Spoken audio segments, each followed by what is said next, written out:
Good morning, everyone. Thank you so much for being here with me. You know, you're always welcome. I hope that everybody become familiar that I talk about the red pill man, red pill men, blue, orange, purple, whatever colors they come up with. And I'm actually having a discussion, trying to learn and understand more, and see that I'm going to write a book, Manhood Interrupted. So this is a project that I'm doing. Today, I need participation.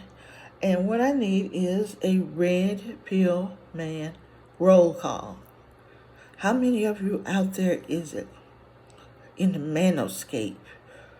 I would love to see a number. So please share with others this video saying sign in, come over and do this roll call so that I can see how many red pill men there are.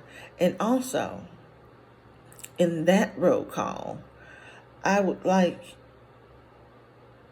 for you to say what state, because there's a difference between northern states, southern states, west states, and east states. So if you could be so kind as to do that for me and help me with my research for a book, I would thank you so much.